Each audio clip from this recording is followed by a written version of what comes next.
Wake up, world.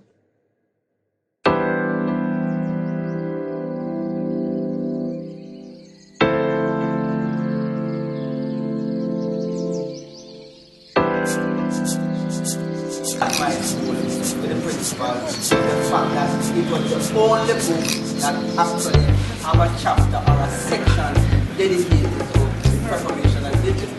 Glossary of accounting terms and a list of the terms that are frequently used. We consider this to be a critical part of the text. And in fact, I mean, so in the text itself, you're going to be seeing these three things. The take care section, you're going to see the glossary for that particular section. You're going to see how those concepts that were covered, are one or two of them that were covered in that section, how those can be applied. Because this is how you get understanding rather than just learning the thing by rote without understanding what is happening.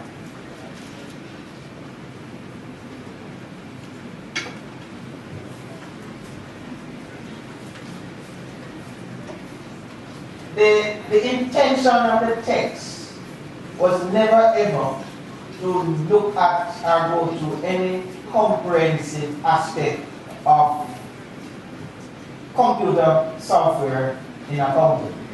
But two things. At that level, the student must be aware as to what are the areas in accounting that are very early in the day computerized and why. That's an important thing. But more importantly is that in the world of work, persons are basically using an accounting software. That's all. And you can in fact go and learn accounting software and use it effectively too, and you still don't understand one thing about accounts. You get the picture? So, yes, they are going to encounter accounting software. So what the text does, it gives you some examples of some of the common ones that they will encounter. A number of them have certain things in common, but some of them have certain peculiarities. So that is the use. Now, can you tell me whether or not you have ever seen either multiple choice or essay question set on computer software? It's a different subject here. Never seen that, right? Very seldom, if ever. But that information is used in other subjects too. You get it, John? And here in the text speaks to forms of business organization. And that information is used in POD, used in MIS. So you find that the information, because it's business subject, there's some overlap. And when you read all of them, the only thing that it does is expand your knowledge and understanding of the particular topic itself.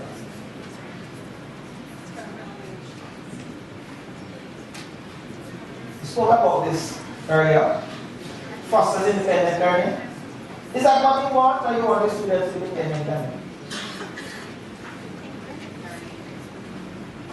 You know, at work, when you're a supervisor, and you have competence reports, competent persons reporting to you, and you can leave them alone to do their work, and you're getting quality work from them.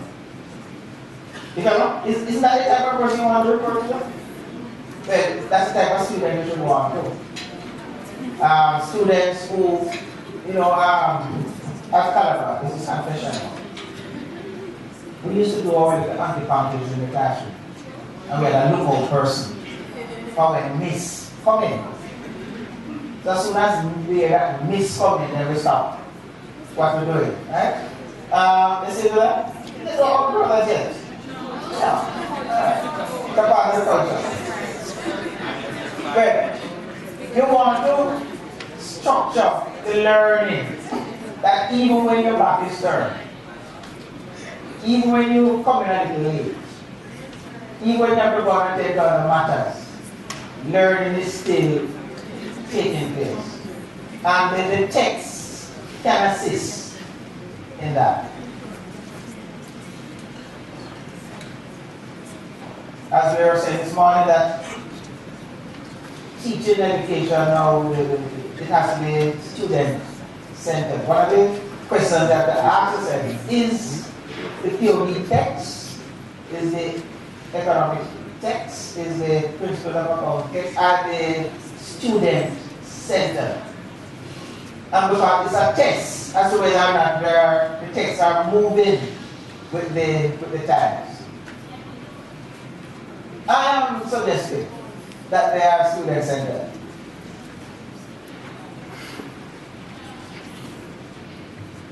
Right, we don't want to send the text, ignore the teachers and speak directly to the students. But to a large extent, that's what it does. So while it speaks to the teacher, the facilitator, it also speaks directly. So one person told me the other day that it will cause the students to learn how to inspire of the teacher. I don't know what they meant. What they meant by that?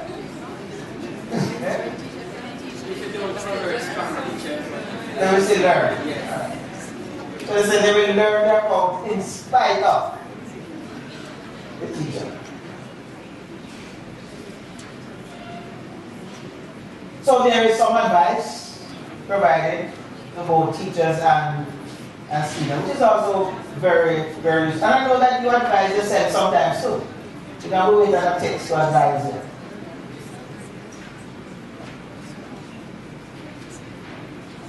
So, one of the features of CSEC, generally speaking, is this aspect of the SBA.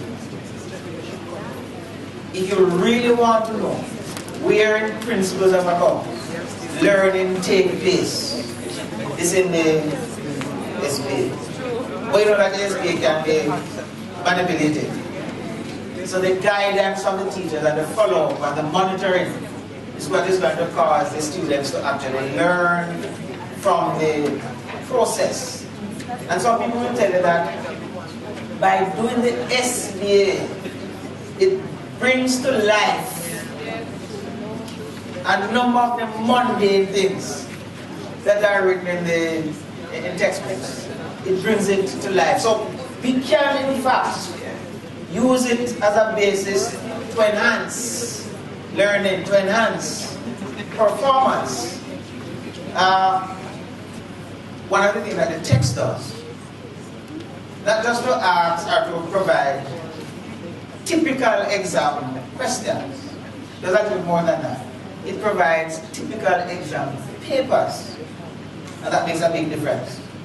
So you get a full paper, and between the text and the DVD, there are 5 exam papers, full exam paper, multiple choice, and paper 2.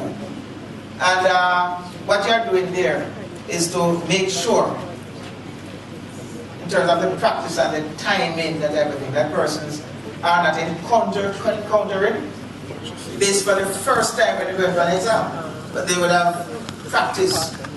Now,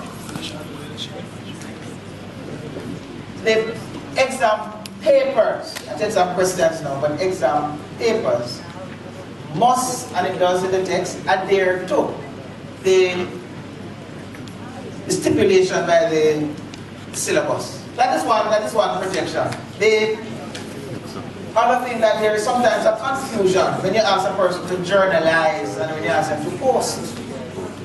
Very often when we ask them to post, they journalize. And when you ask them to journalize, they post. So you'd expect that the text would spend some time distinguishing between the two and identifying where the weaknesses are and how to overcome the weaknesses. It is often the examiner's strategy to combine sections. So you know you're doing manufacturing account, but you're also going to do company account. And if you give them a manufacturing account to do, no.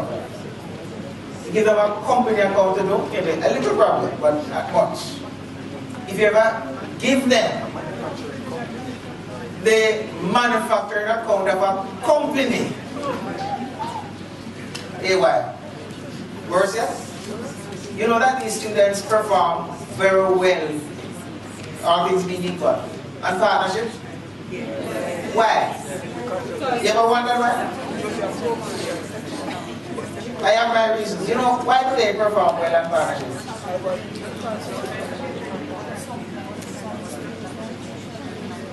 But one student told me one day that partnership nice.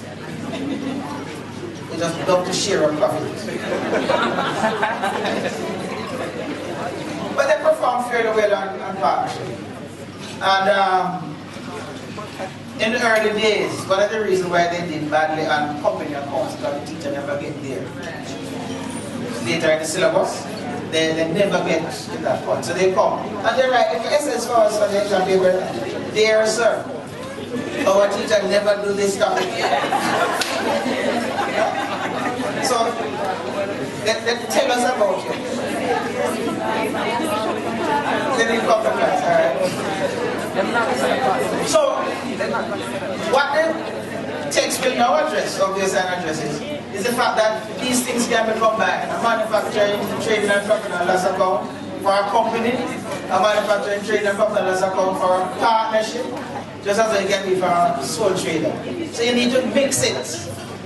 And in the text and in the DVD, it gives some illustrations of that.